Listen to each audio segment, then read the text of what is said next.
আপনি এই সাপটা কিভাবে উদ্ধার করলেন এ সম্পর্কে একটু বলুন।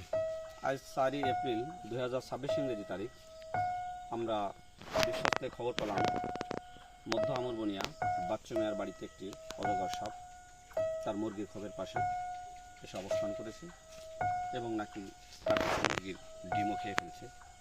তো আমরা সাথে সাথে সিপিজির সদস্য নিয়ে আমরা আমরবনিয়া ক্যাম্পের স্টাফ আমরা তখন সেই বাড়িতে তাৎক্ষণিকভাবে পৌঁছে যাই। যার পরে দেখি যে আসলে মুরগির খোপের সাথেই পাশে কাছাকাছি আর কি সাপটি ওখানে অবস্থান করে বসে আছে।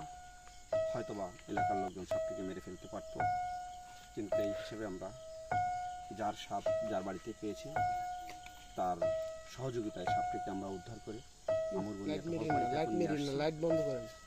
এখন আমরা জনসম্মুখে আমরা সাপটিকে আবার সুন্দরবন অবমুক্ত করবো। লম্বা করছো তুমি আড়ুভাবে করলে ওর সাথে মিলবে না আবার। এসব আর আমের লম্বাই করছি তো আবার দেখবে না নে। এই যে সাপ আপনি গাড়ি ফিরে রাখছে ভয় লাগে না? আমি সর্বোচ্চ বিষাক্ত সাপ থেকে উদ্ধার করলাম সাপটিকে। এখনই আমরা সুন্দরবনে অবমুক্ত করবো। সাপটির দৈর্ঘ্য প্রায় আনুমানিক 5 ফিট, ওয়েট আছে প্রায় 4 থেকে 5 কেজি হবে। তো এখন সাপটিকে আমরা অবমুক্ত করব। মহিউদ্দিন কই? জি। আমার মোবাইলটা তুমি করো, কাটো, তুমি লম্বা করো।